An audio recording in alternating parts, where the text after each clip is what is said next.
All systems go. Clear for liftoff.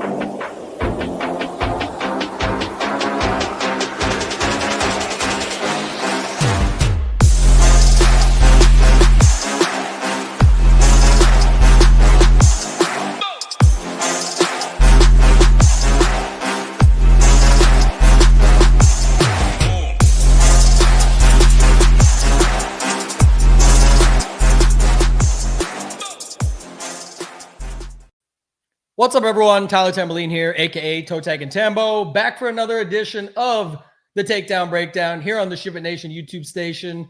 My guy Matt's over there, keep it in the dark, man. We got Nades, we got our guy Matt Bellman. It's my camera. I'm gonna hop out and hop back in.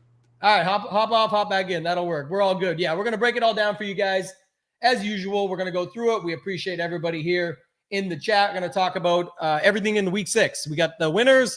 We've got the perfect lineup. We're going to break it down with the tools, the stack rankings, the stone last week, everything that we have over on the site at Ship It Nation as well. Nades, what's going on, my man? How you doing?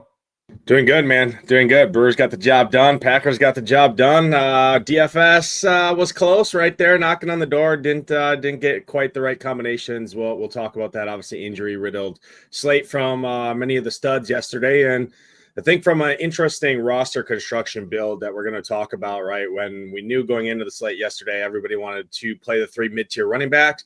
If they weren't doing that, they were playing 2 of those to get up to either Jonathan Taylor or Christian McCaffrey. So living in that tier just below that, that was $1,300 and $1,100 cheaper in guys like Josh Jacobs, right? And Achan, right? Who absolutely smashed, and what that overall did for your roster construction and a build wise, I think is very interesting to take note. And it felt very tough building teams with guys like Puka and Jonathan Taylor and McCaffrey yesterday, and trying to force it, doing different things that way, maybe taking a step back and peeling back the onion a little bit more and just realizing that, hey, what happens if I play 2 of these mid-tier guys or one of these mid-tier guys, and what does that do for me at the running back position? Things like that, I think were somewhere I missed a little bit, at least yesterday leading up, but looking forward to breaking it all down here. Yeah, we're all set up there now. I'll get the perfect lineup. I love the chat said, I thought it was the big reveal. We thought Matt was doing like a boom, lights on, this is him, but he's been on plenty of shows before, so he's definitely not hiding his face, just lighting issue. We'll get him back in here shortly, but going to break it all down. The perfect lineup we'll start with yesterday, Nades, and I know some people were shocked to see this, like Jacoby Brissett pops up at this price, but again, you'll look at it later, and I think I have it was 227 for Browntown, no O's 4 that won the Millie Maker, and we'll get to that in a bit as well with the Drake May lineup. But this is the setup just for the optimum, right? 255, spending almost the full 50K. Let me know what you see here. There's obviously the Achan, Dowdle. We'll talk about some of this stuff, but a lot of it makes sense, and then some of it like Brissett and Booty, maybe not for everybody. But I was even doing the booty, rocking everywhere yesterday, and this guy gets 2 touchdowns. I should have picked him as my two touchdown take. What do you think of this perfect lineup? Yeah, you should have picked him in your 2 touchdown and every DFS lineup, because you would have had a pretty profitable day yesterday in general. But he did make some sense. We'll talk about him when we break down that game, right? We knew everybody was going to Diggs. Everybody was going to Henry. Booty was $500 cheaper than Hunter Henry at a onesie position. I mean, you can look at everything as a flex position basically, right? Because you can play 2 tight ends. You can play 4 wide receivers. You can play 3 running backs. So $500 cheaper on the same team in the game where everybody wants to stack. He definitely made some sense. The piece that I want to call out here is the Rico Dowdle and George Pickens mini stack here. The reason being is we talked about when you're looking for mini stacks, you're looking for correlation, right? You want a guy, you want them to they're not just correlated by the fact that they're in the same game, right? There is inverse correlation. You guys talk about it on the Leverage Lane show every single week, right? How can Rico Dowdle, how can that game get sped up? Well, guess what? You can catch a bomb down the sidelines to George Pickens for a touchdown, give the ball right back to Rico Dowdle, right? Things like that. George Pickens is a guy that would speed that game up, right? Many people were running Rico Dowdle with Jake Ferguson, right? Because it was a cheaper stack and it allowed you to get up to Puka Nakuas. It allowed you to get up to the JSNs at the wide receiver position. But does Ferguson really speed up the game that much to give the ball right back to Dowdle and things like that? So I think that mini stack was really good. It's sliced and diced into Rico Dowdle's ownership as well. Dowdle steamed obviously way up leading up to lock, came in over 35% owned. But George Pickens, sub 10% owned. So right there combined, when you knew the chalkier mini stack was going to Ferguson within the same team. I thought that was a pretty sharp play. We're going to talk about that a lot in all the reviews of all the winning lineups had that combination. The HN piece, right? Everybody was in on the Herbert side, right? With the condensed target tree and this and that. If Herbert's really going to get there, how's that game going to speed up? No Tyreek Hill. Jalen Waddle is there, yeah. But, I mean, HN, this dude does it all. He's a wide receiver. He's Christian McCaffrey for $1,000 cheaper, right? In a good game environment that people were already targeting. So going to that, I know you were on that quite a bit. And there were so many running backs on the slate yesterday that not everybody can get steamed. Not everybody can get played, right? At most, you can play 3 running backs in a team. So you knew guys like Javonte Williams, Rashad White, and Rico Dowdle weren't really going to move that much. They moved a little bit, but the other guys had to move around. You saw JT moonwalk back. You saw Christian McCaffrey moonwalk back. You saw guys like Devon Achane just not get played because of the way rosters set up yesterday. But outside of that, not much more. Mayer was a good play projections wise. I know late swap, a lot of late swap teams swapped onto him in flexes and things like that with no Brock Powers there. And then Josh Jacobs in that 30-point team total at home, 14-point favorites. It made a lot of sense there. Yeah, we'll bring Matt back in here in a second, but just of note, like we brought up the stone, we always do. We talked about this a ton yesterday, and HN came in even lower than that for ownership, so it just made it even better. But when a guy has a 34.4 ceiling, and what did he hit? 34. So he hit a ceiling score yesterday, but it's always possible. Another guy that was tagged in there on the zone, so you could see that Ladd was in there. Like you can look at it each week and see it. JSN popped off the page, and everyone's mad about him hitting it chalk. You got to figure out how to play the chalk. That's really what it comes down to. So, Matt, we're excited to have you. The nation's already talking about it in the chat. They thought it was like a grand reveal. They thought you were like the dark and like, boom, he's here. But what's going on, man? We're super excited to have you on the show, but more excited to have you now as part of Ship It Nation. Going to be helping us out first off with NBA, and then might have a few more things up our sleeve that we're going to talk about this week. But what's going on, man? How you doing? Pumped to be here. Pumped to be with both you guys. Definitely no grand reveal. More like life is going to life. The camera that I've used for shows for 3 years, all of a sudden this morning is going to funk out on me. So onto my backup camera. That's why it's a little bit weird over here, but got to adjust, right? Got to adjust when life comes your way. So happy to be here. Sorry for the late appearance, but excited to talk about yesterday's slate with you guys. I'm glad that I hopped in right when you were talking about Achane because he was in my best lineup. So he was really big for me at very, very low ownership in that big millie. Yeah, that's amazing. Like, the camera thing. Good news is at least we know you can afford one. Obviously on an absolute massive heater right now, just the way timing, like you said, life for life, the way life goes sometimes is interesting, but we'd been talking before, and then it's like, oh, by the way, he's already about to join the nation, and this guy decides to just ship like $250K over 3 slates. You almost won the Millie Maker. It's like, oh my gosh, like this is just crazy. But either way, man, excited to have you here. Talk about your thoughts on HN then for just a minute, because he was a guy yesterday that was priced up. Everyone was going the mid-tier running backs, but you still had no Tyreek Hill. The Dolphins were at home against the Chargers. They definitely could be run on, but he was a running back that ended up coming in just extremely low. I think he was 6% in a lot of places. What was your thoughts on why you went to him as opposed to some of the others? So I've never done a show with Nades. I've never met Nades, but I couldn't have said it any better myself than how he broke it down. A lot of people liked Herbert. A lot of people liked those receivers. I mean, who on Miami is really going to speed that game up? Achane is by far their best offensive weapon. I think he's kind of a wide receiver in a running back's body, and they certainly use him in all sorts of ways. If you watch that game, he was clearly the best player on the field. And I just kind of like Nate's put it, all the running backs couldn't get ownership. I also liked the idea of the guy who was massive, massive chalk last week, not getting any ownership this week. He let people down. He wasn't great. I know the matchups were a lot different, but he's the type of guy that can hit a ceiling in any type of game, and he did it yesterday. I didn't love the spot, but I liked the Herbert side, and he was the run back I liked best. Yeah, and I love the call you brought up too. Nades and I talk about this all the time. Like look at yesterday again too. Same thing with Tyler Warren. And again, obviously Meyer got there, so it changes up the slate, et cetera, et cetera. But it's like the thing about Warren the week before. Oh, this guy gets goal line carries. He's everything. He's their whole team. And then there's guys that are ruled out, and it's like the spot technically should be even better for him, but the ownership cuts in half. He's now down to 14 as opposed to 28 in places. And then the other thing is the HM one. The guy's massive chalk the week before. Not much changes, except he has one bad week, and people just abandon ship, right? Like, it's time to move off this guy. We got all these other options instead. So I like that call quite a bit. The other one was the Rico Dowdle. Like, again, we were making fun of it. Hoop called him Dodal yesterday, and I thought that was hilarious. And you did need him to get the dough. So here's my thing about Dowdle, like real quick. I don't know if you guys had talked about him while I was messing with my camera. You can't, this isn't the basis of everything, but he's freaking good at ball. I mean, I think Dowdle is a freaking stud, just hasn't been given the opportunity. So when he's going to be given the opportunity and he's still cheap like this, I'm going to play him. Yeah, and he gets the Jets next week too. So I'm not sure if Hubbard's going to be back, but I saw the chat this morning around that. Nades, I thought you did a good job breaking this one down. And it was, Javonte, by the way, we ended up getting this right, and we came in pretty close, but we had Dowdle just a little bit higher in ownership, and he ended up coming in just a little bit higher. And before that, everyone had Williams as higher, but this was just a classic way to make that move. Nobody really wanted Pickens at 6,800.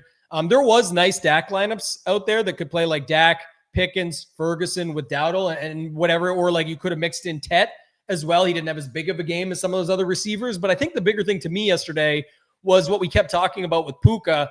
Puka still did have a price adjustment. Like, he was up to 8,700 now. What wasn't happening was Tet. People think he's going higher. Well, then why didn't you love him at 6? I mean, again, he did get ownership, so I shouldn't say people didn't love him, but you get what I'm saying. But the biggest one was with JSN. I don't know anyone who was surprised by this guy having another big game, and he was priced as he's Puka for $1,100 cheaper. Said it on the show, talked about it's not like an after-the-fact thing. It was like, this is the same spot. So if you were on the Lawrence, Brian Thomas Jr., who could have had like that combo, by the way, not even just being results oriented. It felt like they could have had like 400 yards and 4 touchdowns. But that TD got called back. Did you see that? Oh, yeah, the Travis Hunter holding call or whatever the hell it was, like just ridiculous stuff. But either way, I didn't hate the spot. I think that was another good one to get after. And if you're playing JSN, the Darnold JSN Cup stacks with BTJ, or if you wanted to go Lawrence, BTJ long with JSN, like there was tons of ways you could get there. And we're going to look at some lineups in a bit as we always do. But Nades, is there any other thoughts you had just around this perfect lineup as we click back to it here? Yeah, no, not much more. I do want to kind of hit into Matt's point around the game stack there with the HN piece too, right? When people were going to the running that game back, right? Where were they going? They were going to Waddle because he was $6,100, and they didn't want to spend. If they were spending $7,800 on a running back, they were clicking Christian McCaffrey or Jonathan Taylor for a little bit more expensive, right? And for the scarcity, they know they can only play 3 running backs. Well, guess what? There's no way I can't play Dowdle. There's no way I can't play Javonte Williams. There's no way I can't play Rachaad White. Those are the best plays in the slate. Well, how do I run that game back? Jalen Waddle. Waddle came in much higher owned than HN did, right? And it was a cheaper and more comfortable stack, right? But who's the most explosive player on that team? We talk about these game environments, Ron. You're looking into stacking partners and running guys back. What can pick up the game environment, right? Jalen Waddle is more your PPR guy, right? He's going to rack up 8 for 67, 80 yards, right? And maybe score a touchdown, right? HN can break that 70-yard runoff, things like that. So I think that's an important piece that doesn't get thought about too often, right? People just think everybody's correlated within the same game environment, and that's just not the case. Another thing, too, I want to bring up quickly, because I definitely talked in this heavily, and it's like a big factor just from understanding the slate perspective. Look who shows up as the optimal D. And again, people go on for days, like we always talk about the high variance. But what did I say is like, if there's a way to go after, everybody wanted the Houston D the week before against Cooper Rush. Our stack rankings, Cooper Rush, dead bottom, Cam Ward right behind him. And you play Vegas or you play the Rams. Everyone was already playing Green Bay and Indianapolis and all these other things. And even if you didn't have Williams in there, that was a way to cut in to the Williams team. But I was saying it was so interesting that people didn't really want to go to the D that's in the exact same matchup as the week before that the Houston D got there. It's like, that's kind of the whole point. So we always talk about these stack rankings, and Matt, it's awesome having you on here to get a different perspective, but we look at our stack rankings. They're not like the rest of the industry where like people are like, how would Spencer Rattler be the best stack on the slate? And it's not saying that it's not a good stack or it's necessarily the best. It's the best value when you take our projections and ownership and salary and bring it out to play. And then the difference is when somebody's building a single entry and they say, okay, I want a good stack. I got a lot of money to spend. Okay, maybe I look at a Baker. Obviously, injuries yesterday don't help, but maybe I got money to spend. I can find that. Or I can go to Darnold, JSN with Cup again.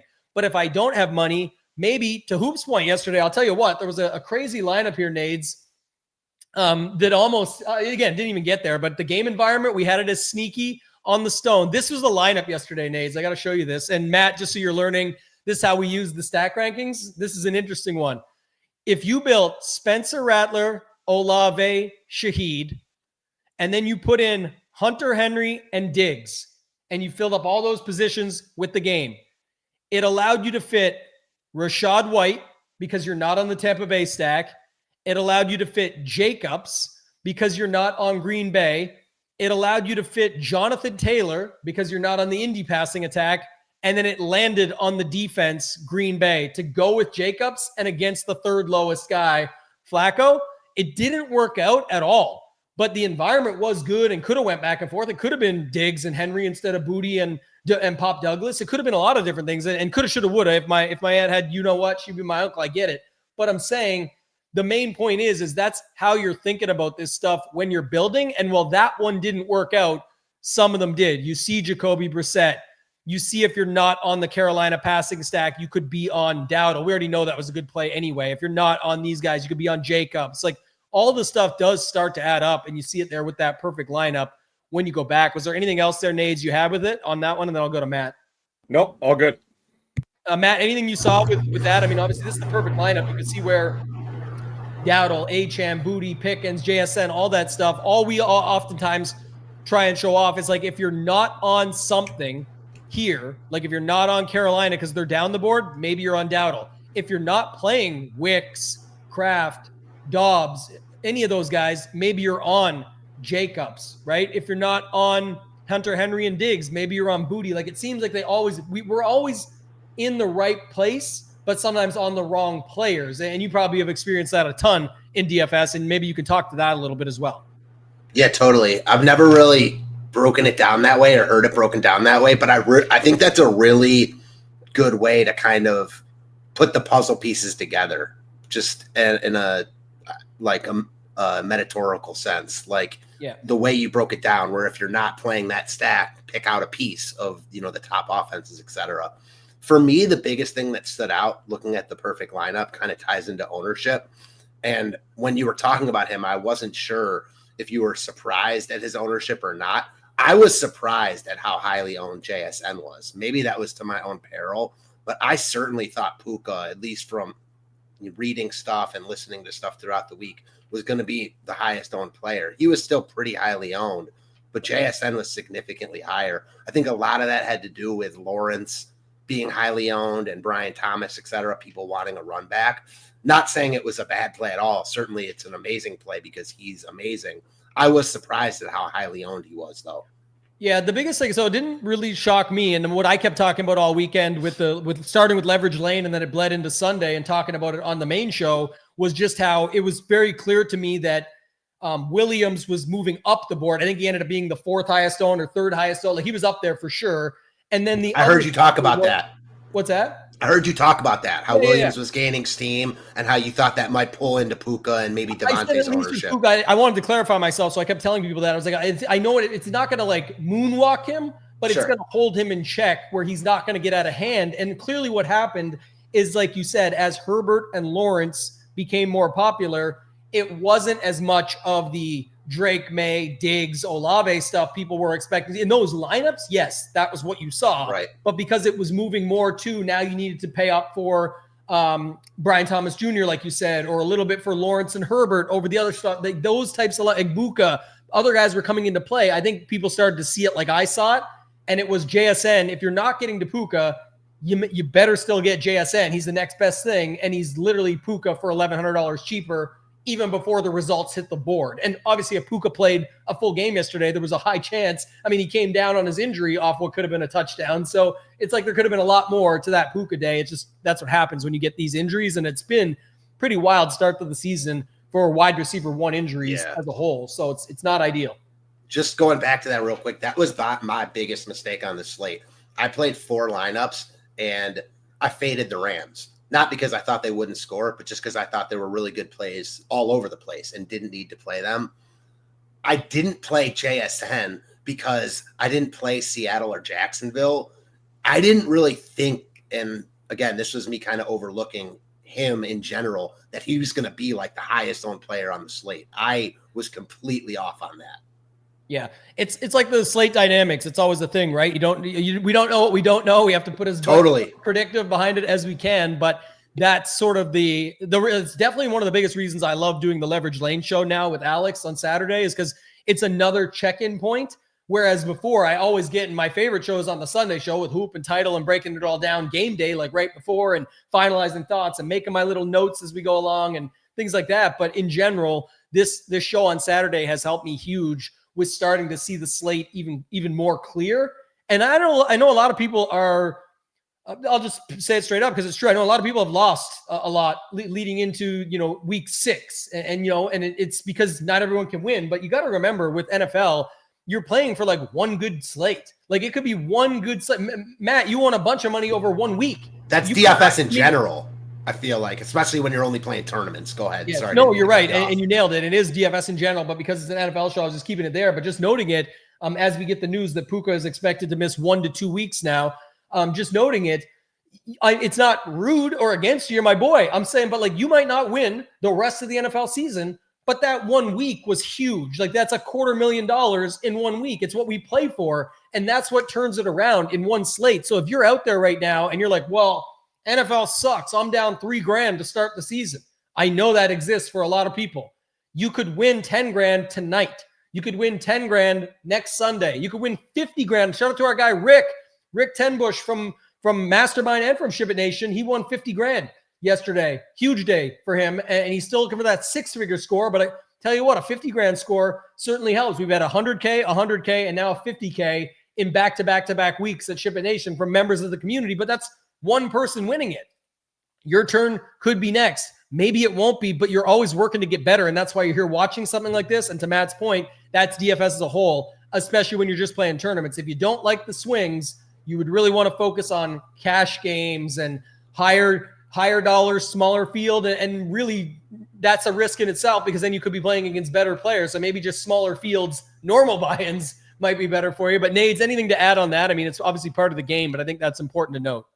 Yeah, again, you're going to lose more times than you're going to win. That's just the nature of the game, right? But you gotta be able to use the content. You got to stay with it. That's why it's so important to be a part of a community. And we like to be biased and think our community is the best and the most affordable for people. But obviously that's up to you to kind of decide there. But you have to be in the game to be able to win at the game, right? I mean, all it takes is, you could play literally $30 on a Sunday and have a chance to win upwards of close to $100,000 with some of these contests, right? And that's where I've been kind of tweaking my process, thanks to Tambo, and working kind of behind the scenes on things like that, right? Just running uniques. Historically, I kind of always did a 5 max, right? And I would run my 5 max across different single entries and just hope that those 5 teams that I'm building are kind of the nuts, right? Well, after talking with that, kind of looking at these contests, right, and just spreading it out more, right, it doesn't mean I'm playing more buy-ins. I'm just playing more lineups across my portfolio, because I would rather ship one contest than min cash or just miss the cash in 5 duplicate lineups across 5 different contests, things like that. So taking a look at that in your process, right, is a good way to kind of take a look at it. And again, all it takes is 1 week. All it takes is one showdown. All it takes is this, but you have to be in the game to be able to have that chance at that big. So staying within your means and realizing that the first couple weeks of the NFL season are basically preseason, right? Because these guys don't play. So then you get into weeks 5, 6, 7, the buys start happening, injuries start happening. So things shake up a little bit. Once you kind of get week 8 and beyond is when things start getting more solidified, right? Your DVP gets updated. The Stone is a great tool, obviously, for Ship It Nation subscribers that has all of that in one place. That's why we think it's the best place to be in the industry. You'll see that, right, with the report cards on there now. But if I can give one piece of advice, it's you don't always have to play more buy-ins. You can play more lineups within your portfolio with the same buy-in. Yeah, a lot of people find success. Like I said, we got 100 plus $10,000 winners. We got 1,000 plus $1,000 winners. We got 4 Millie Maker winners. You can watch the story for Dalton and Chris here, both in football, golf. Our guy Scars, the most recent. My man Mark won $1 million in Showdown with NFL. Like, there's lots of people having success. You can try it out 5 days for $19 with code SHIP19. Let's go to the $20 Millie Maker, and they finally got it updated this week so we can check some stuff out here, which is exciting. Actually came first and fifth with two completely different lineups. This one was a Daniel Jones in fifth with Daniel Jones and Josh Downs, and then the first place lineup was here. It was a tight window, three points there, but this was the lineup, Matt, and I'll let you break this one down first. But it was a Drake May with Booty. It was Jacobs, Williams, Dowdle at the running back positions, or at the three, using 3 running backs, including the flex. It had Pickens across from Dowdle. It had the Indy D against Arizona, and then it had Meyer at tight end and JSN at wide receiver. And I get, like, obviously these are very close to the optimals and et cetera, but we try and look at it just from a perspective of like how they got there, what they saw, how they built it. And I'll say the first thing, Dowdle in the flex with Jacobs in the running back position. So it's like, again, people aren't even looking at this stuff, and you can still get to the top. So it's just of note. That's one thing for sure that I see that stands out right away. Yeah, for me, what stands out is a lot different than last week, right? Like, we talked about Achane and how good he was. He was so low owned. You didn't even need him here because he had Boutte, who was so low owned, who nutted. You know, he had low owned players that were really, really good. So he didn't need Achane. He didn't need Vegas or the Rams D because neither of those Ds were crazy highly owned. He got mostly everything right. And the stuff that he got like really, really right were his low owned plays, which helps a lot. So he played the chalk, JSN, Dowdle, both those guys were guys you needed, but he was able to survive or get to the top without the top D, without Achane, because Boutte was so low owned, and Pickens that's really low owned in the $20 Millie Maker for a good 6,800 wide receiver. So yeah, obviously a really good lineup, took down the Millie Maker. Certainly not someone that is probably playing professionally or something like that, because like you said, he did not play Jacobs in the flex. Ultimately, it didn't matter. And most of the time it's not going to matter, but you don't want to box yourself into that hole because sometimes it might. So yeah, really, really good lineup. Surprising to me that neither Achane or one of the Rams or Raiders weren't in the lineup. But again, that goes to Boutte and Pickens being Boutte really low owned and Pickens being low owned. So yeah. And even with like May getting up there and a little bit like everyone, I think this is another prime example. Like we talk, I always call it the slice and dice, and Nades loves this one, but it's like, this is the whole point. Like, even if you're like, well, that technically is chalk for a quarterback. Like, yes, it gets spread out. I'll use the same example as always. I'm going to round it down to 10. If there was 100 people in a room and 90 of them left the room, there's only 10 of you. Like, it's literally not as much as what you think, and you can put it however you want. But even if you still don't believe my case that I'm making, he has a special 1%er there with him to make it completely different that actually sets it off and still puts him in a much different room. Even when 88 people leave the room and 12 stand, he has a secret recipe for how he's going to get to leave that room and be the last one standing. And it's right here in the 1% pairing. So little things like that matter so much more. There still was a lot of lower owned plays. I'm even surprised with late swap and with everything that Meyer didn't get more ownership, like 4.8 is pretty solid. I thought our guy Hoop yesterday made a really strong point about that. Was like, even when Bowers was there, he had a role. And so when you think about that at 3,100, that makes a ton of things work, even if you didn't get to Booty. And to be honest, think about this. We know most people that play aren't playing 150 lineups in the $20. So it's not really about a portfolio. It's like, how did they build their lineup? And it's not about the best score. Like 205 can win you a bunch yesterday, and a lot of satellites and smaller fields and all that stuff. So this is the nut lineup to get to the top. Not quite the optimal, but to get there, Nades. But you could have moved off of pieces here and got something else slightly wrong and still got there, right? That's my point. So what do you see here, Nades, with this one? Anything you want to add?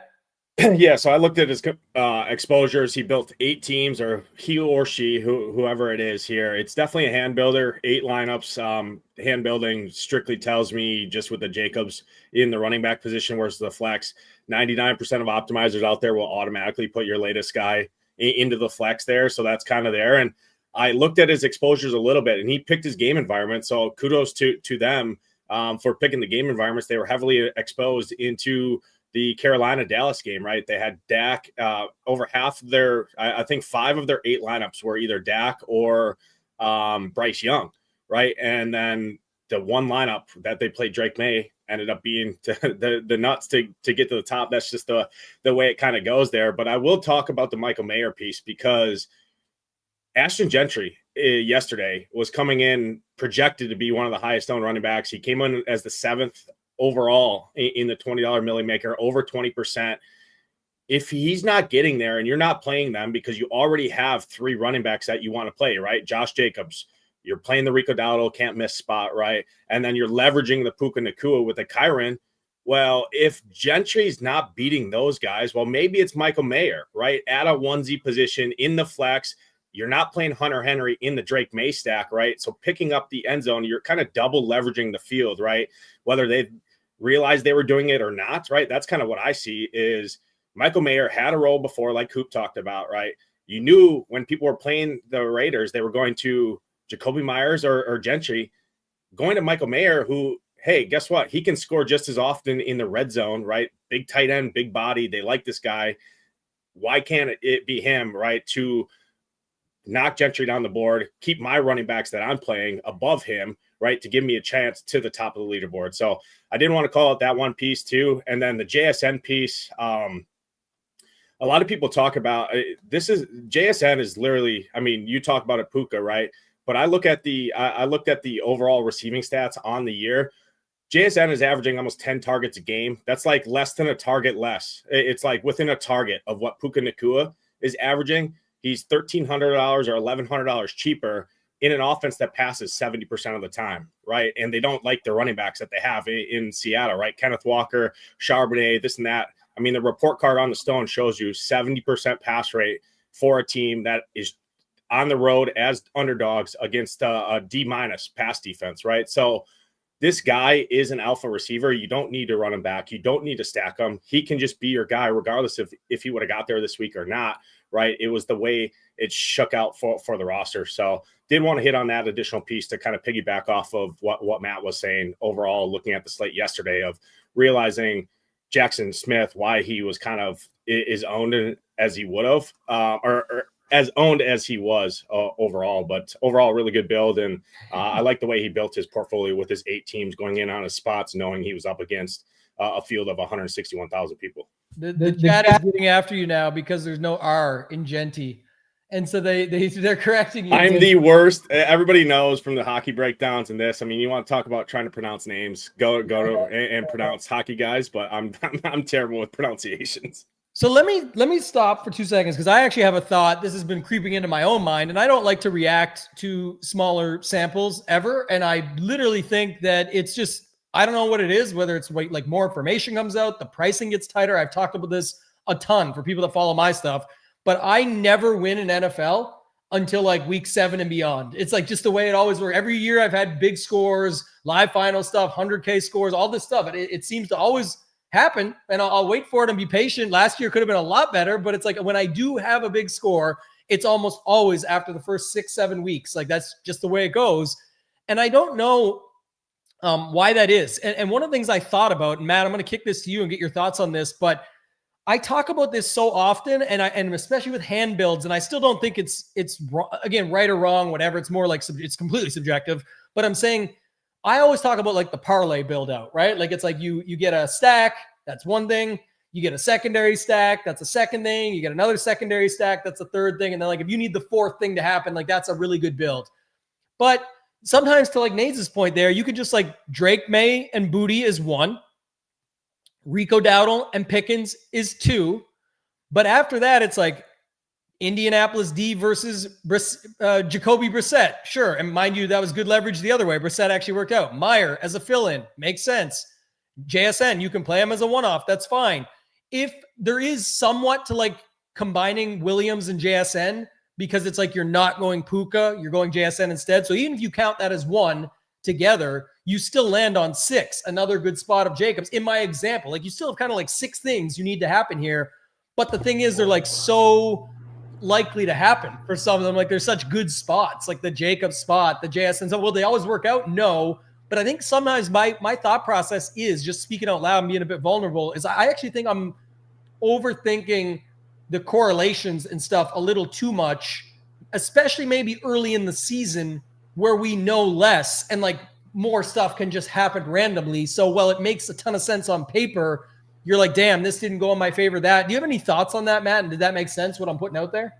Yeah, it totally makes sense. I think that kind of goes back to what I said when I mentioned that I didn't play the Rams, and how on any NFL slate, even a 10-gamer like this one, where we had some teams on bye, 2 Monday night games, a London game, there's still going to be, wouldn't say an infinite, but a lot of really good plays.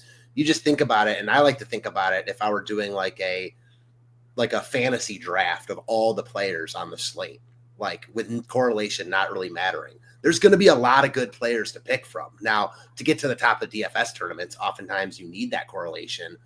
But when you've got a 1% guy like Boutte giving you like one of the best wide receiver scores on the slate, you have leeway in a lot of other spots. Now, to get to all the way to the top, you need the JSNs, you need the Dowdles, you need the Myers, you need the Pickens. But when you have those guys, like, you're able to use Indy's D instead of the Raiders or Rams. You're able to not have Achane and have Kyron Williams or whoever else instead. Like, this lineup, I think, sets itself apart because of the real reason is Boutte.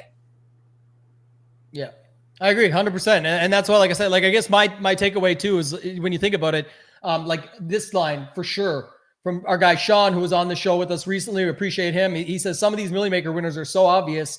I feel dumb for not landing on it. I wouldn't feel dumb, first of all, but second of all, I would say that I think that's what gets in our head. And that's where I always hear people say, you know, I was on all the right guys, just in all the wrong places. You're seeing the one person that got the exact pieces in the right place. There's everybody else did not get all the right, had all the right pieces, just not in the right place. And all these people, bing, bing, bing, bing, bing, bing, bing, all these people had a ton of right shit in the wrong place, because $5,000 versus $1 million over, 215 versus 227 points. So, 12 points can come from anywhere. And this was our guy over at Ship It Nation, M Philly 1022, rocking the logo. I think this lineup's great, right? You've got Dak, you've got Pickens, you got Dowdle, you got Williams, you've got Ladd and Gadsden is like a little combo pack. You've got Olave, you got the Rams D with Williams. Like, this all makes perfect sense. Just didn't get there. But everyone's saying that at the end of it, when you look at it, you have to remember a lot of these people have these bigger portfolios. And again, Kenny came in to say, welcome to you, Matt. It's a big favorite of ours over at Ship It Nation. He's done stuff with us at Mastermind as well. He's my first ever interview over there. We all love Kenny, so appreciate him popping in to say what's up. And he says, we're going to get a chalk fail week soon. It's just been crushing so far, and variance will eventually strike. That's when you'll see the lineup and ask how someone got there. So yeah, we could see that. I think we saw a little of it this week, not to interrupt, but to be quite frank, like, we saw Achane as the highest scoring running back. And it's easy when you look at these lineups, especially at the top lineup, it's easy to think, why didn't I make this lineup? All these guys were in really good spots. Well, what about Christian McCaffrey, who was also in a really good spot? What about Ladd McConkey, who was also in a really good spot? It's easy to forget about those guys and just look at the guys who were in the lineup. Yeah, I want to say something on that because I think you nailed it. I mean, obviously, those that don't know, Kenny's playing like nosebleed stakes. He's in the Thunderdome. He's playing all the highest stakes stuff. And he teased it in the Discord this morning, even said, I got a little bit too cute going away from certain items. But just of note, like, I don't even think this week did that well. People just get so hyper-focused on two things. They're like, oh, Dowdle and JSN crushed? I never get there with the chalk. I blah, blah, blah, everything they got to say. First of all, Puka, 30%, 4. Crushed. Killed lineups. 26%, 8. And injuries, sure, but 4 and 4. These guys were probably dead to these other plays anyway. They weren't getting there. And then you look at the other steam candidates in Rashad White and Williams. Well, you just saw Williams work in that lineup, 16 and 17 points. No good. McCaffrey does what he always does. Freaking get 24 points for $8,500, 8,400 this week. But I just don't think the chalk crushed this week. It's just two pieces specifically crushed. And obviously Jacobs ended up getting, I will also say this, Jacobs and McCaffrey, there is some late swappery to that stuff as well too, right? Like, if you're, people would have expected, I think, that CMC would be up there further, and then there's late swap gets added onto it. But either way, Some chalk got there, yes. But I do think people forget that the reason chalk is because they're really good plays. Yeah, exactly. And most know that, but I think just in general to point it out, I'm even making fun of it. I posted a thing about like the Rico Dowdle chalk smash week because it's a revenge spot. It's all that, but it's the guy that everyone said, we don't expect him to get 200 yards again, but we'll take this out of him. And then he goes and gets over 200 all scrimmage again. And it's like, so anyway, the point is people are always going to bitch about chalk. You need to get that out of your ears and move on and not Kenny, just people in general. I'm saying it too, because the chalk didn't even smash yesterday. A couple of the chalk, 3 of the chalk pieces smashed. The rest was terrible, injured, or mediocre at best. So you did start to see lineups when you go back to the leaderboard, like we showed you with 1%ers, 4%ers, 9s, and 12s mixed in with the chalk. And go to our guy M. Philly, 0.8, 9.5, 4.9, 6.4. These lineups were right there. Not my money. One had Vidal, had freaking Flacco, had Josh Downs, Taylor Warren. You could have flipped it around and got different with it. But my point is, there was tons. These are not like the lineup last week where the lowest owned guy was 7%. These lineups are, to me, just fine. Like I thought they were definitely just fine. So 2 tight ender trying to get up there. But I was going to go to Uticow's lineup here just because I think we'll see it again anyway. But this was another example, like Brissett with his tight end, and then Josh Downs for the injury stuff that we had on this slate. And that's all really low owned.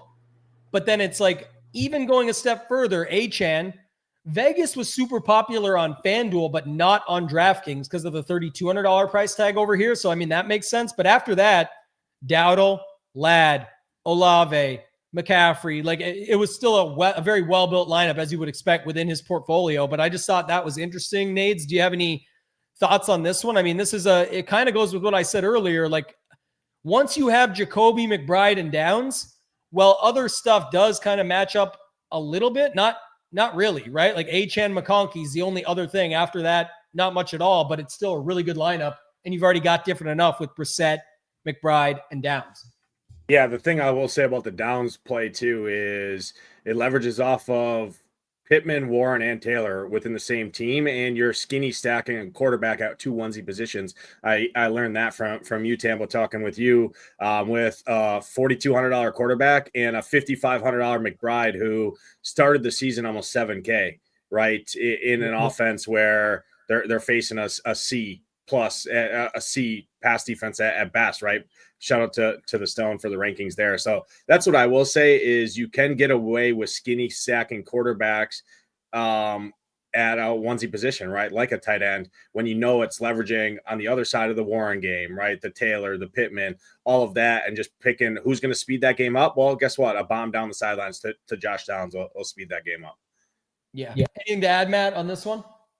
No, just like going to our chalk discussion real quick. I do think that, and to your point, which was kind of the point that I made, that it wasn't like chalk absolutely smashed this week.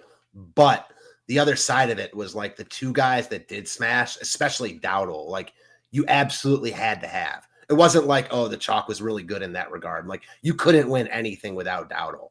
Yeah, I had a 40% for a reason, like you said earlier. That's exactly it. That's why he was 40%. It's like that's probably the one you got to make a decision on. And as you know, we've talked about in the past, and our late brother, Degenerate 75, shout out to him, but he always said, like, ownership is leverage. Meaning, if a guy's owned, make a decision. You can go underweight on Dowdle because you don't like the chalk. You can go overweight. You can lock him. You can get leverage on Dowdle. If he's 38%, you can play 100 in your portfolio if you want to. And that's what I was about to see. I'll let you keep rolling, but I just want to bring that up. Like, I think that's important to remember as well.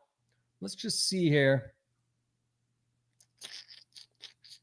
If you look like, so Uticow, I showed you that lineup a second ago. That was 11th in the millie, but that was in his portfolio that ended up winning the Wildcat, which is another 150 max tournament. So he played the same set most likely. I didn't look at all of them, but I would assume so.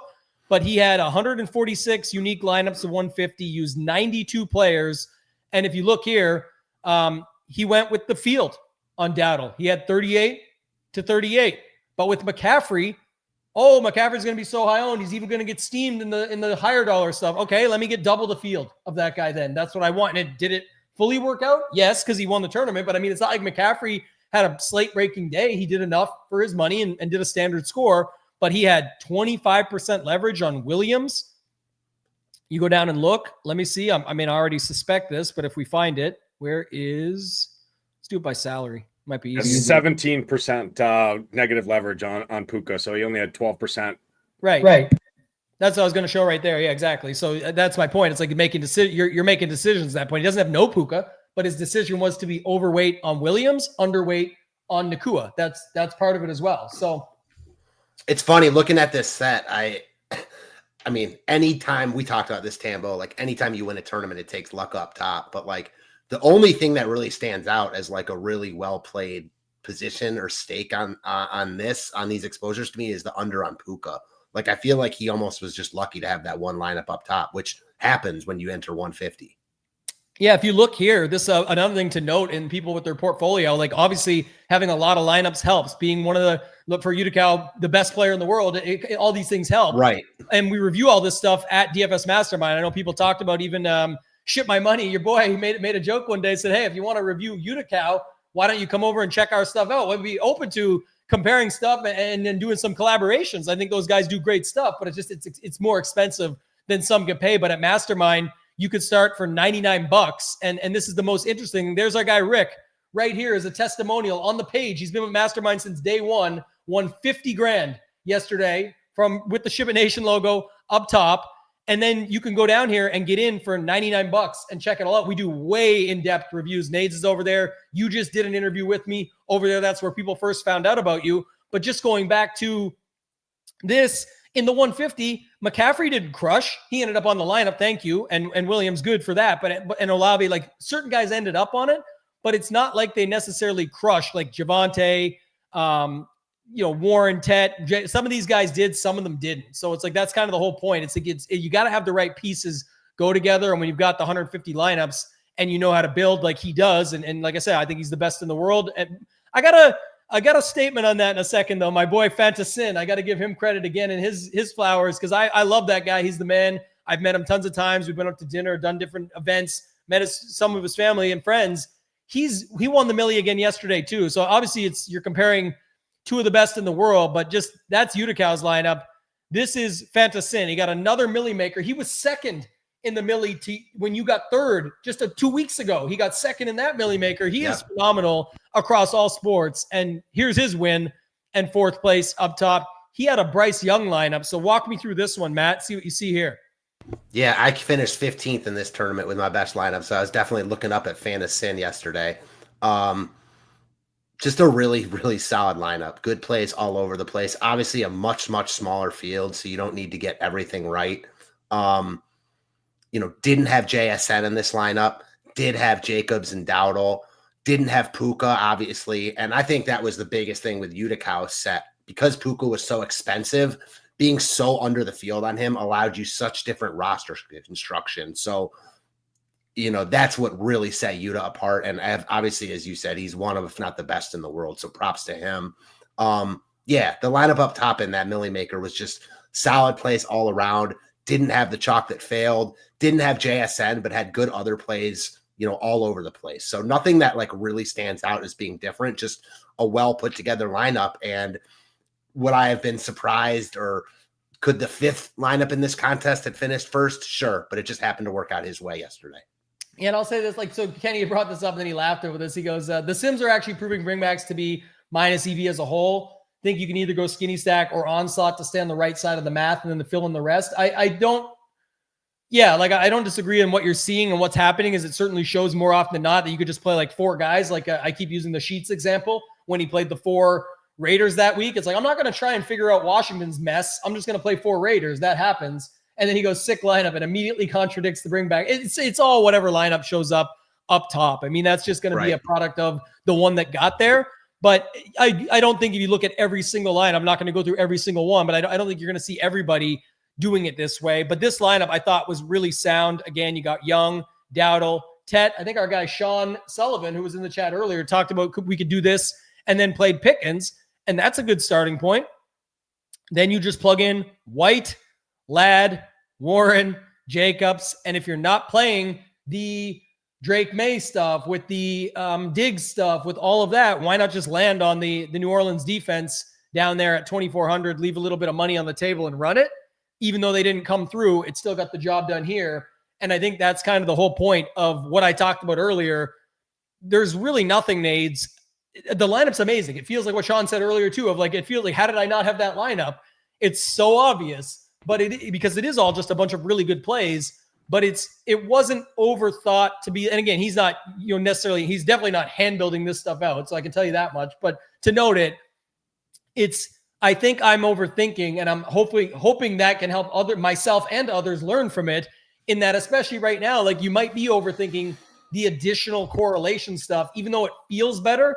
Let the lineup flow naturally. And when you've already got a 9%er and a 6%er and everything that's there in a smaller field like this, only 634 entries, to kind of cut in to your 44%er, and you're even building up a 4-man combo, like most would go Young and Tet, or Dowdle with no Young. So you're already doing, like last week, the Justin Fields with Breece Hall stuff together, no Garrett Wilson. You're kind of doing the inverse of that. You can just let the good plays flow in after that. And that was my point earlier of like, yeah, this ain't 227. It's not going to win you the $20 Millie Maker, but most people aren't going heavy on that anyway. And 204, 203.96 to be exact, would play very well in a lot of the tournaments yesterday and do very, very well on your return on investment. Nades, anything you got to add here? Yeah, I want to talk about this, just the overall lineup construction standpoint yesterday, because I really kind of tapped into Saber big time to really kind of not handle the load, but really focused on the inputs right before I kind of ran teams and used the stone right to create a player pool. And more to come on that. Tambo and myself are going to walk through doing that for Ship It Nation members and subscribers, to how can you build a player pool to leverage a tool like SaberSim to help you kind of get what you would kind of want, instead of just clicking an easy button, if you will, right, of optimize, right? But I ran my set yesterday of my MME and looked at my stack exposures, and my top 2 stacks were QB +2, QB +3 with no run backs. And I was like, I don't really understand that, right? So the portfolio diversification tool and SaberSim is catching on to obviously the field and what the winning lineups are showing. Like, yes, the smaller the field, the more correlation I like, but the larger the field in these MME contests where you're trying to beat 160 some thousand people, right? Most people, right? It's the whole, at first correlation, nobody did it, right? Now everybody does it. So now it's kind of finding that fine line of being over correlated versus under correlated. When there's a 10-game slate and there's so many plays, if you force correlation every time, right? If you don't get that correlation piece on the bring back right, chances are there's multiple other wide receivers within that same range or running backs that are going to beat you. And those lineups just automatically jumped you because you input too much. So my point in saying this is, I limited yesterday because of how I like to normally build in my smaller field, 5-max, single entries type stuff in my MME set. And I don't know what it would have looked like had I not done that. But that is one thing that I've kind of learned, and the Sims has helped me using SaberSim, creating the player pool of, it's okay just to do a quarterback +2, quarterback +3, and then fill out the other good and have secondary correlations within the roster after that. You don't need to run every game back. How many times have we seen this year already where teams score 30, 40 points and the other team scores under 10, right? If you force a correlation piece, you've got to strike lightning in a bottle to hope you get the guy that on the bring back coming back that scored the touchdown, right? Or gets the 9 for 105 and 1 touchdown or something like that. So I didn't want to call out that because I went through it yesterday and saw that and kind of did my manual tweaks a little bit. And I don't know what it could have been or what it could have done, but I think a lot of people are kind of realizing that as well. And that's one thing the Sims did talk to me yesterday about using SaberSim to see what the roster constructions are. Yeah. Good points. I mean, you noted it there. It's definitely, it's going to be a mastermind edition. It's my personal process, and Nades is going to help guide it through. We're going to record that today. So all mastermind members will get that. So I'll just note it quickly for Ship It Nation. Always go there first. I mean, Ship 19, if you don't even have anything set up or your own basic process yet, we already have a ton of free education courses. It's the DFS 101 series. So if you click NFL, you can go see what it's all about. If you're just starting out, I would always recommend starting there. Mastermind is definitely not for everybody, but if you're watching this and you're looking to actually get better, you can go to the site and do it this way. You go to Mastermind, you can take a free tour if you want, but if you go to Mastermind and see there, like I said, it's very easy. You click, I'm ready to join. I always say before you play, another $100, pay less than $100, get in. You'll get full-time access to check it all out. You get the courses. One of the biggest things right now, as mentioned in the Discord today, we've got this week and then next week again. And then American Thanksgiving is just around the corner. That's what this is originally done for. But if you're playing those 2 to 4 game slates and you want to get better at them, this is the whole point where you can take your game to the next level and start to learn more. It talks about how to attack a short slate by looking at the positions and options and not just the game totals. Hunting for the had-to-have-it scores, correlation, overstacking, leaving salary, all kinds of roster construction tips. If you're playing golf and you're trying to get better, you go get lessons. And that's how you get better. You pay for those lessons. So I never have a problem just bringing this up, making sure people know about it. I think you should always join the nation first, get access to the tools.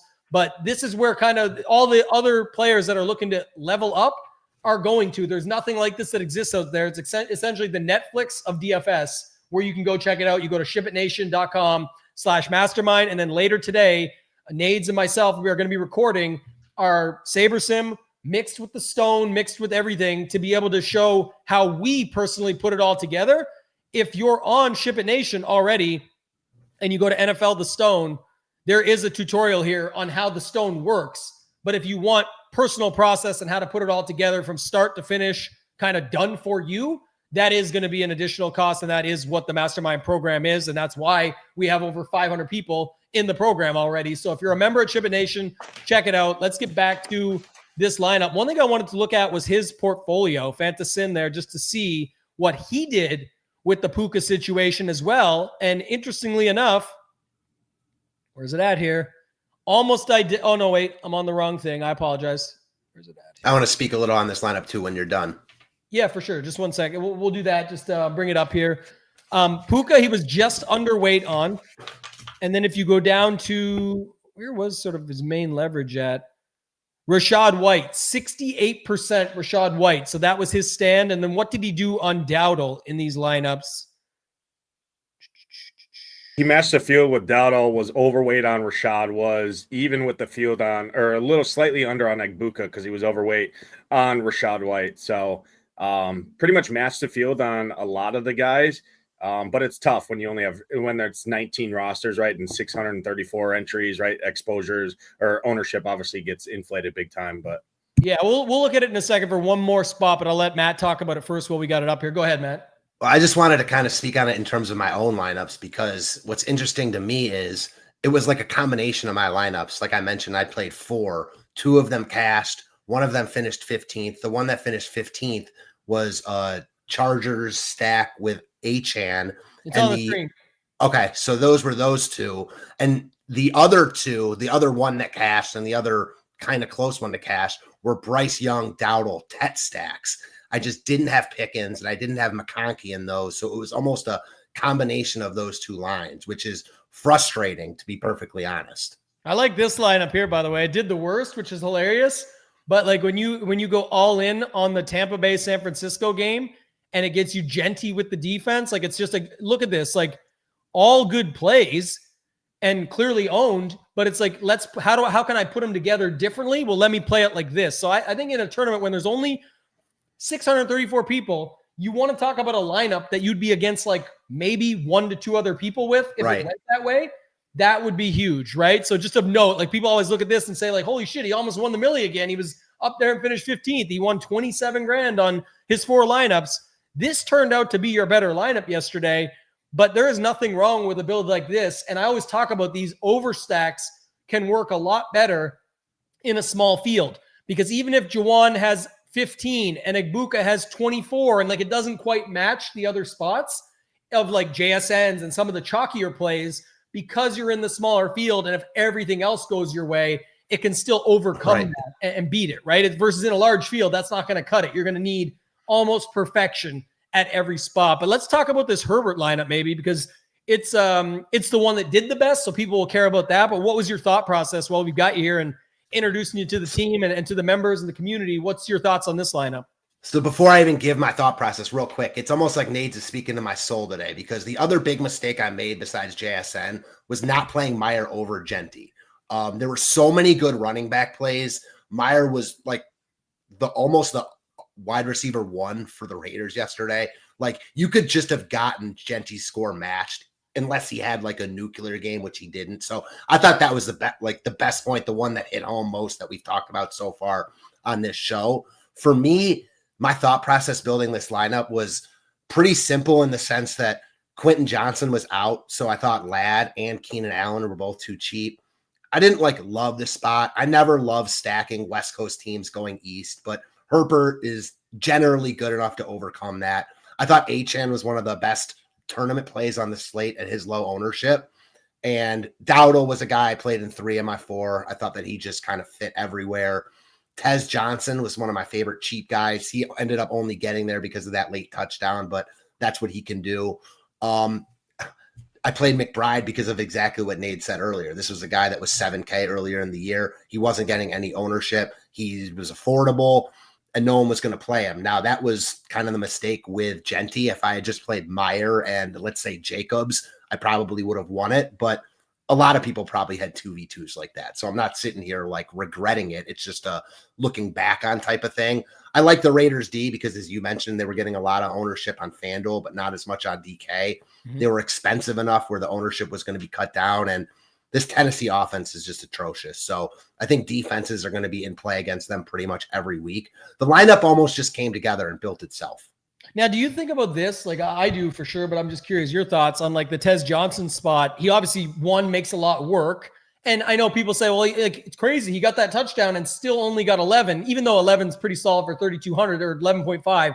The point is more. The issue here is if Herbert throws one more touchdown to either guys, but especially if it was Keenan Allen, you pretty much win. Because whatever the yards, the catch, the both of them getting the touchdown, the correlate, maybe not win, but it'd be very close. And anything else could have happened. Ifs and buts or candies, we know this stuff. But my point being, you didn't play Rachaad White, who was extremely popular, even higher owned in this than anywhere else. Of course, you saw because a guy like Fantasin is playing 68% of or whatever like that. That's people are just jamming him in. Do you think about that? Because it's not just a one-off that is cheap, but it's also kind of a one-off that leverages a running back that you're not getting to. Is that a thought process as well for you? A little bit. But when you have a guy that cheap, not too much. And also there were just so many good running back plays on the slate. So it wasn't me saying, I don't like White, I want to play Tez Johnson instead. It was more that White just didn't fit this lineup. And to your point at the beginning, Tez Johnson opened everything up.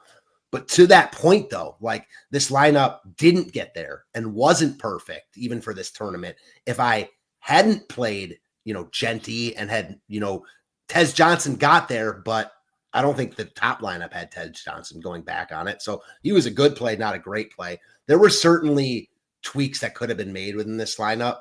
The past 2 weeks, last week was Chris Godwin. This week was Keenan Allen. I'm done with these old wide receivers, guys. I just can't do it anymore.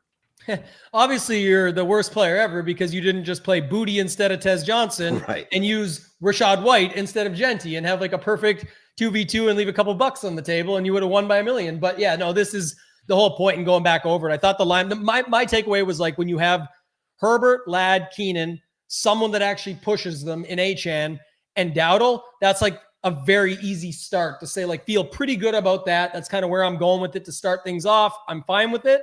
Then it's what did these last 4 spots look like? And it could have been tons of different combinations, but obviously when you're not on White, having Tez and opening things up, getting to an expensive tight end where most are going cheaper at a onesie position, whereas even most would have some would have a Gadsden, some would have a Long, some would have a Meyer. If you're not going to Meyer here, maybe it's because Genty's jamming them in and the defense is doing the work with Genty and that just kind of lands you on Tez.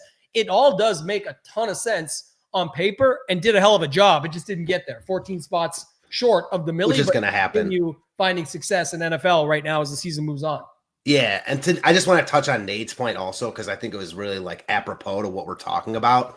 I think that a big reason why run backs are so popular is also kind of why stacking has taken off in MLB. It's just so easy to build that way because instead of looking at the other 5,500 wide receivers that are in that range of whatever stack you're playing against, it's just easy to plug in that guy. But it doesn't mean that guy's the best play, to your point. Exactly. Nades, any final thoughts from you, man? This is it for today. It was awesome having Matt on. I'll leave the final words to him, just everything with joining the nation. But Nades, any final thoughts on week 6 slate for you? Yeah, I want to make one additional point here that I see. I don't even know if you've kind of thought about it this way either, Matt. But with the Achane, I get it; it's part of the Herbert stack and that. But most people that are playing Tez Johnson, I'd be willing to bet are also playing CMC and using that as a way to kind of unlock to get to CMC as a correlated piece there. So you're not only leveraging the Tez Johnson exposure within your lineup, whether you think about it or not, by using it in a different way, going to Achane, who also leverages off the expensive running back, step below that to allow you to get up to a McBride at a onesie position, right? So little things like that too, I think people overlook. I definitely overlook that. That's a great point. Yeah, because I mean, Tez Johnson came in at 10% owned, which is still over 60 people in the contest played him. I'd be willing to bet majority of those, if not almost all of them, are with either Rachaad White in a combination of that game stack, right? Most likely with CMC to unlock people to get up to that CMC price point in a small field like this, where people tend to just jam the best plays, right? And get different in one or two spots. So I did want to call that point out because you didn't just not play CMC, you leveraged Achane's going to beat CMC. Tez Johnson, it just kind of unlocks the roster. And most people that are playing him are playing CMC. Yeah. Appreciate the input. I mean, it's definitely something to think about too, is the what we talk about with Alex and I on Leverage Lane, the combinations of ownership and things like that. To Nades's point there, it's just one that happened more naturally and free flowing, but there's always a ton of different ways. That's the whole point of putting the puzzle together and trying to figure it out and reverse engineer it to find our way so that we can always be working on our game, getting sharper, and hopefully getting to the top. That's the end goal. Matt, anything from you want to add? Obviously, I'm super excited to have you at Ship It Nation, starting with the NBA content, but we've got plans for NFL. We've got plans for MLB. Got a ton of plans for the future. What's your thoughts, man? Anything you want to add before we get out of here? Thanks for joining us, by the way. Yeah, so I was going to save this until after the show, but why not just tell the public also? I was talking to my wife earlier this morning before the show, and I've been doing shows for a long time. I cannot remember the last time I was this excited to do a show. I'm freaking hyped to be here, hyped to be doing shows with you guys, hyped to be in the Discord. It's good times right now. Really good vibes. Yeah, man. We're very excited to have you. I know the chat and you know, and that's the other thing about this one. We did it as like an intro show. Hopefully people will jump back and watch it. We know that most people like to just click buttons, make lineups and move on versus actually work on their game and get better. But that's why we appreciate those that do show up for this one. We know you're working to get better. It's what we're all about at Ship It Nation. And I'll say for sure, speaking for everybody, that's why Matt is joining the squad. He's obviously got a ton of success, but the biggest thing for me is just the type of person he is, fits the mold. He's just like us. He's very passionate about training, coaching, developing, teaching, talking through, learning his own right, getting better via being a teacher of the game. And that's why we're so excited to have Matt. The screenshots, the success, that's awesome. That's credibility. That's reputation. You've been doing this for a while, been at other places at Stochastic, on other shows and whatnot. But you and I vibed right away when we did that interview over at Mastermind. We chatted since then. We were planning on sort of working something out anyway. So I'm glad we could finally make it all work. And I think it's going to be truly beneficial to the Ship It Nation community. I know it is. So thank you, man, and excited for the future ahead. That's going to do it for this one, guys. For Nades, for Matt, and for myself, ToeTagginTambo, let's ship it.